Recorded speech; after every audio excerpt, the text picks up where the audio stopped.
Tonight, when the sun goes down, you'll do something you do without thinking. Flip a switch. The room floods with light, and the moment barely registers. Then it's scrolling, streaming, staying up 2 hours past when your body wanted to sleep, surrounded by light that, for 99.9% of human history, simply didn't exist. But here's the strange part.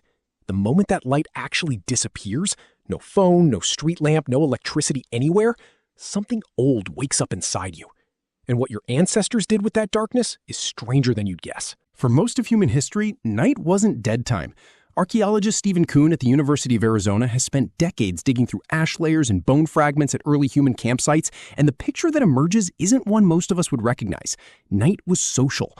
Night was, in a real sense, the engine behind a lot of what makes us human.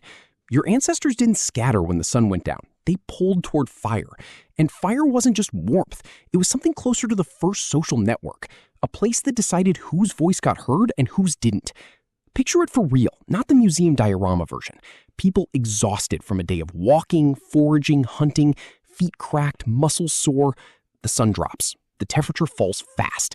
They don't spread out. They compress into a circle around the fire. And they start talking. Not about logistics.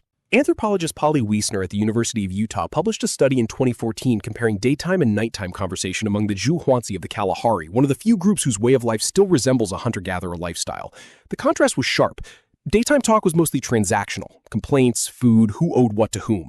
At night, around the fire, nearly 80% of conversation turned into story, myth, memory, speculation about what absent people were thinking or feeling, full narratives with characters and consequences. Your brain doesn't just process stories. It was arguably shaped by them.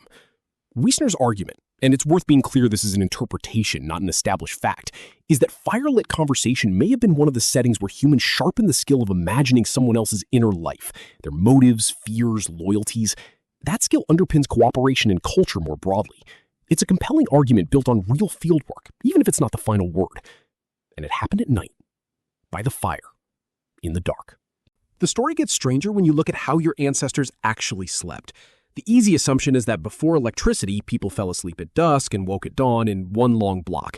It sounds logical, it's mostly wrong, or at least much more complicated. In 2001, historian A. Roger Ekirch at Virginia Tech published research that upended a lot of assumptions about natural human sleep. After 16 years combing through diaries, court records, medical texts, and literature from pre-industrial Europe, he found hundreds of references to first sleep and second sleep. People didn't sleep in one block, they slept in two. First sleep started shortly after dark and lasted roughly 4 hours. Then they woke, naturally, without alarm or distress, and stayed awake for an hour or two in the middle of the night. They prayed, talked with whoever was nearby, mulled over dreams while they were still fresh, or simply lay in what Ekirch called meditative wakefulness, a calm, drifting state we don't really have a word for anymore. Then they slept again until dawn. Worth flagging, Ekirch's evidence comes mostly from pre-industrial Europe, not the Paleolithic broadly, and there's real debate among historians about how universal this two-sleep pattern actually was across cultures and eras. But for a significant stretch of Western history, it looks like this was the norm, not a disorder. Sleep researcher Russell Foster at Oxford has pointed out that the anxiety people feel waking at 2 a.m. and failing to fall back asleep might not be a malfunction at all. It might be a mismatch between what the body is doing and what modern culture insists sleep should look like. And in that gap between first and second sleep, something else was happening. Something fire made possible and electric light is mostly erased.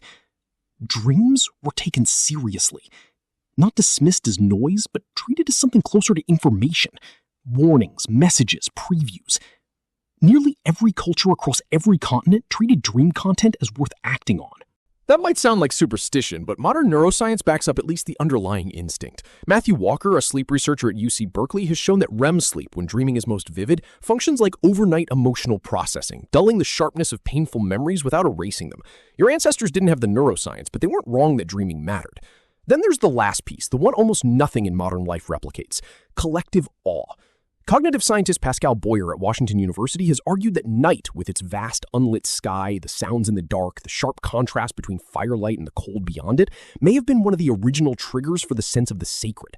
This is a theoretical framework more than a proven fact, but it lines up with how consistently fire and rituals show up together across unrelated cultures. You're sitting inside a ring of light. Past its edge, total dark. Something moves out there. Someone tells a story so old no one remembers where it started. That feeling, somewhere between fear, wonder, and belonging, may be one of the roots of how humans build meaning at all. Then electricity arrived. In about 100 years, nothing. Evolutionarily speaking, it rewired the whole arrangement. Night became an extension of day. The fire became a screen. The circle broke into separate rooms, separate feeds, separate people, each lit by their own private glow. You still crave stories. Every platform's algorithm knows this and feeds you accordingly.